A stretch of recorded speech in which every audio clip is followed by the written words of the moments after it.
Hi, third grade readers. Today I am going to read you another one of my all-time favorites, Miss Nelson is Missing.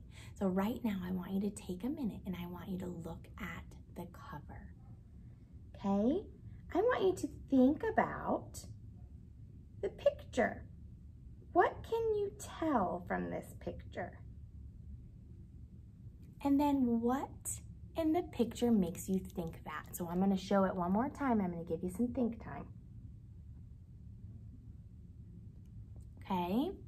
Hopefully from the title, Miss Nelson is Missing, and from the look of the children on the front page, I'm going to kind of infer or think that Miss Nelson is their teacher, and maybe she didn't show up for school today. And if you look at the children, they look a little worried. They look a little concerned. Do you agree? All right, so here we go. Miss Nelson is Missing. And I'm gonna scooch up a little bit so you can see the pictures because these are some funny pictures. The kids in room 207 were misbehaving again. Spitballs stuck to the ceiling. Paper planes whizzed through the air. They were the worst behaved class in the whole school. Uh-oh. I'm glad I don't have that kind of class this year. Now settle down, said Miss Nelson in a sweet voice. But the class would not settle down.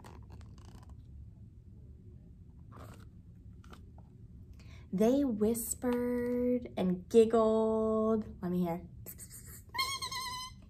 They squirmed and made faces. Let me see.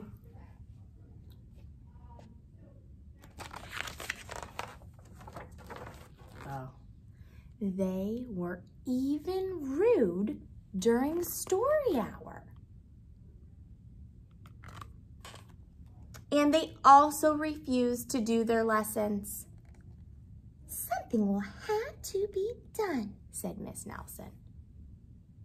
Now I want you to stop and think about this for a minute. Think about what we inferred at the beginning.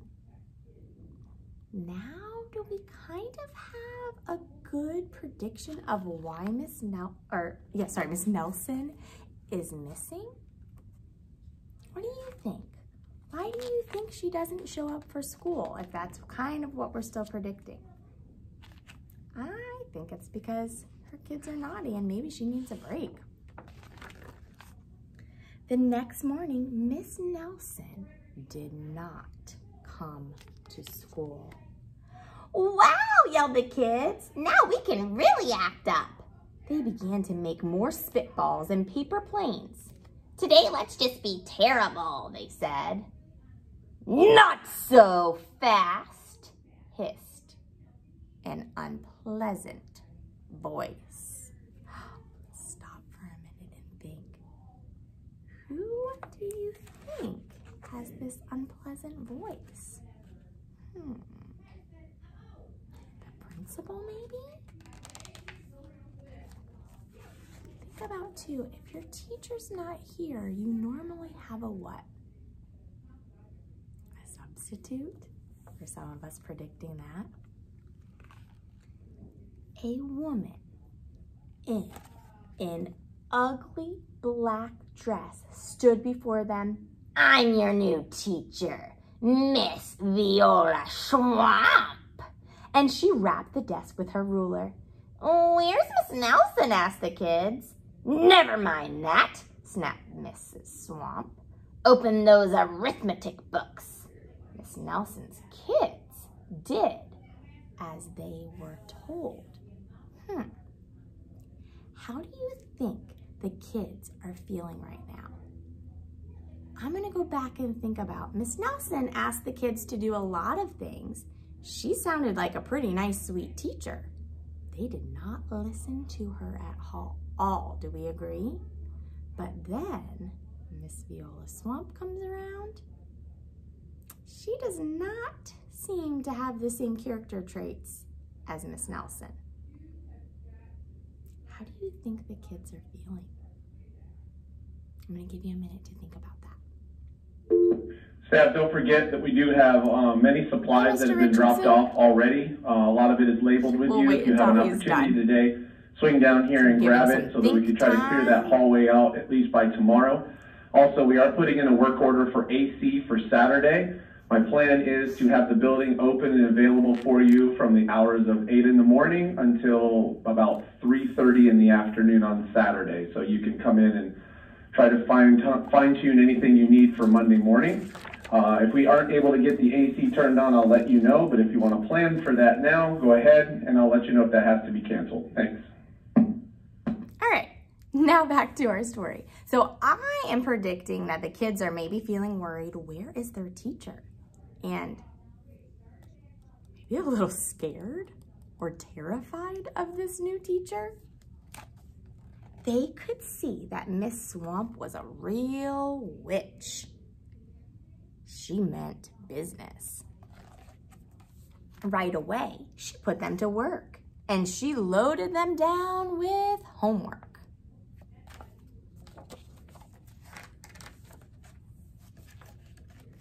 We'll have no story hour today, said Miss Swamp. Keep your mouth shut, said Miss Swamp. Sit perfectly still, said Miss Swamp. And if you misbehave, you'll be sorry. So again, let's kind of think about her character traits. Think about some words that would describe her. How about strict? I would say again, terrifying. I would be so frightened of her. So think about her actions are influencing the kids' actions. So let's stop and think about at the beginning of this story, they were not a very well-behaved class. But at this point, because they have a new teacher, do you think the children's attitudes and behavior are changing? Or do you think they're still gonna try to act up? I don't know about you, but I think they're starting to change. Thumbs up if you agree with me. The kids in room 207 had never worked so hard. Days went by and there was no sign of Miss Nelson. Stop and look now. How do you think the kids are feeling? They missed Miss Nelson. I can tell from the context clues and from the pictures, they're sad. They miss their sweet dear teacher. Maybe we should try to find her, they said. Some of them went to the police. Detective McSmog was assigned to the case. He listened to their story. He scratched his chin. He said. I think Miss Nelson's missing. Detective McSmog would not be much help.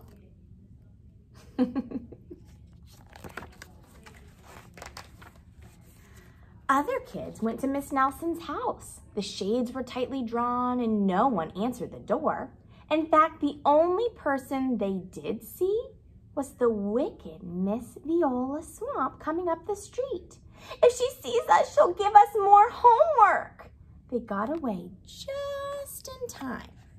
All right, I have to stop for a minute and share my thinking. Now, if the kids are going to Miss Nelson's house, why would Viola Swamp be by Miss Nelson's house? Think about that for a minute. Maybe something terrible happened to Miss Nelson. Maybe she was gobbled up by a shark, said one of the kids. But that didn't seem likely.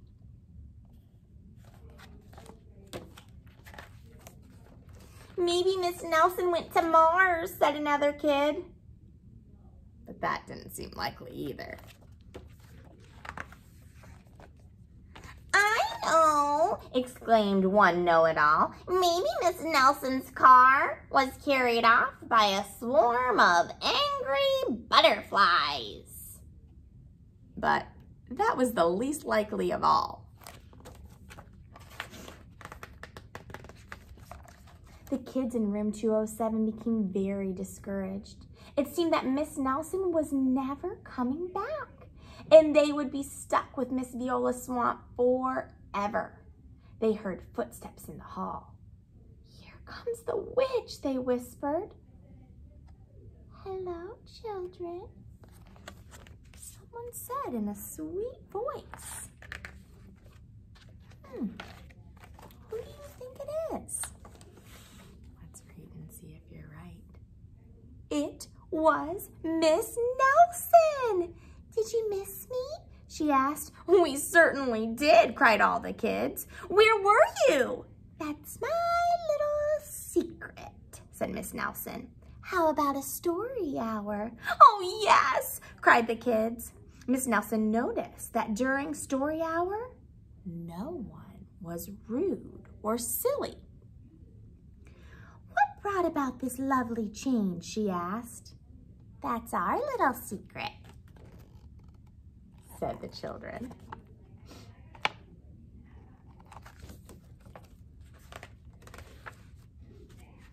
Back home, Miss Nelson took off her coat and hung it in the closet, right next to an ugly black dress. When it was time for bed, she sang a little song. "I'll never tell," she said to herself with a smile.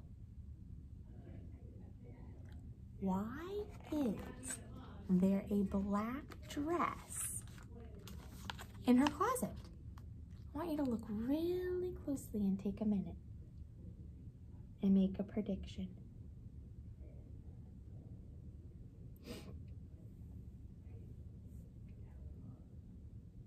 What are you thinking right now?